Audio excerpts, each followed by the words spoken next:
While talking with Blixamy the other day, I was informed that I've been pronouncing Scourge's name wrong for 10 years. Apparently it's pronounced Scourge. Ugh, just saying that makes me feel dirty. However, what good did come out of this conversation is that I realized that Scourge is— You're saying it wrong.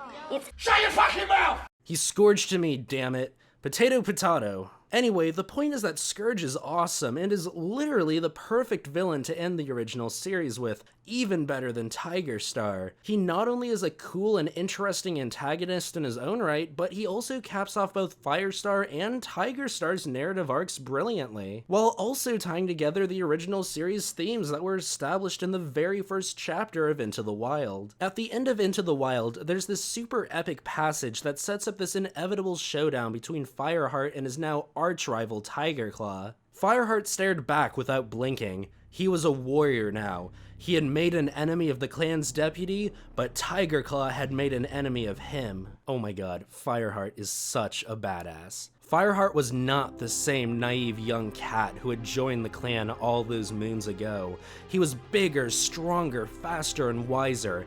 If he was destined to oppose Tigerclaw, then so be it. Fireheart was ready for the challenge. Honestly, this might be my favorite passage in the entire series. It's the perfect hook for the inevitable sequel, instantly getting me pumped. Fireheart's angry, he's driven. I really want to see this guy kick Tigerclaw's ass. Then Tigerclaw does all sorts of terrible things. He sets a trap that mangles Best Cat Ever. He leads a coup against Bluestar. He becomes leader of Shadow Clan. He kills Brindleface, and then he sends a pack of dogs to destroy ThunderClan, which ultimately kill Bluestar in the process. Like, oh my god, I want this guy dead already. So then we get to the sixth and final book in the original series, The Darkest Hour. Tigerstar has recruited some kitty pet gangsters known as Blood Clan, led by a tiny cat known as Scourge. Everyone has this big meeting, and it seems like we're finally about to have a payoff and get a Tigerstar Firestar fight. Emotions and conflicts that have been built up over thousands of pages converge on this one moment. Then Tigerstar dies. Scourge, with claws reinforced by dog teeth, slices him open in front of everyone, and before Tigerstar even realizes what's happening, he loses all of his 9 lives on the spot. Whoa. This was quite possibly the most shocking moment of my life. Even Firestar feels weird about the way things end. It's so unexpected and just comes out of nowhere. But you know what? It's awesome. It's really interesting to see how this scene plays out. Tigerstar dies not as the result of Firestar beating him, but instead he's done in by his own arrogance and deadly ambition. He's so set on domination, so driven by rage, that he gets in over his head by hiring Blood Clan to do his dirty work. He doesn't realize who he's dealing with until it's too late. He and the reader too believe that Tigerstar has all of the power and that he's basically untouchable. Then out of nowhere, Scourge up and kills him. At the time this happens, everything just feels so hopeless. Throughout the entire series, Tigerstar did horrible things and kept getting away with them. It was insane, and both the characters and me, and probably all of the readers, felt as helpless as someone like Jesse Pinkman. He just keeps getting away with it. But then he finally gets stopped. Tigerstar goes too far this time and meets his demise at the hands of an unstoppable force that even he, the greatest fighter in the forest, couldn't defeat. Himself. I mean, technically it's Scourge, but thematically the only cat strong enough to defeat Tigerstar is, ironically, Tigerstar.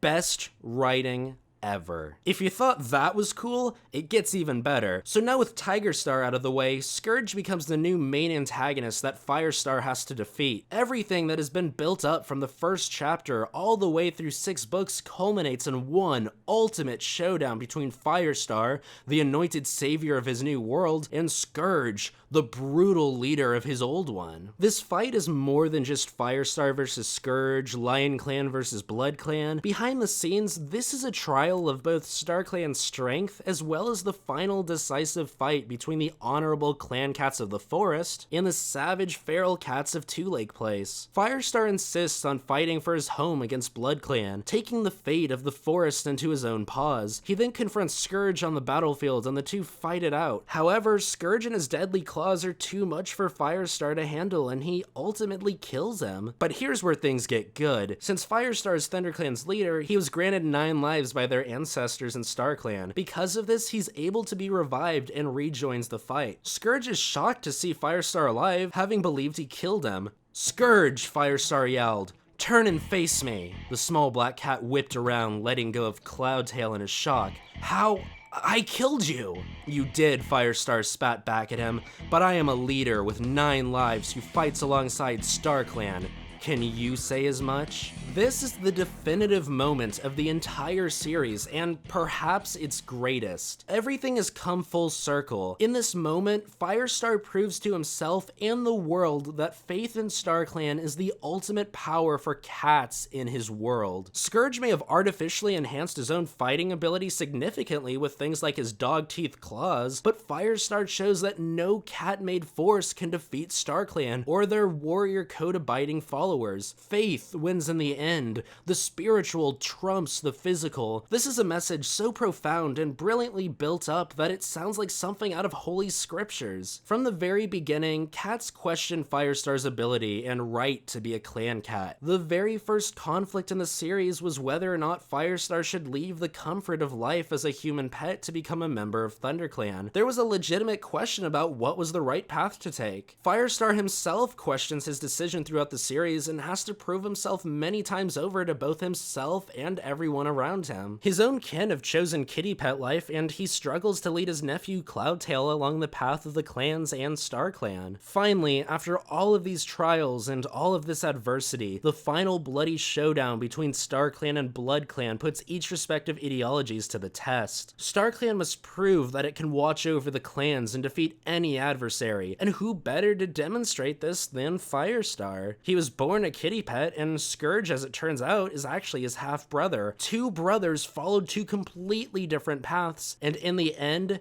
the strength of the clans prevailed. Firestar's persistent drive to better himself and those around him, coupled with his conviction in StarClan, destroyed the seemingly indestructible cat who killed the greatest fighter in the forest.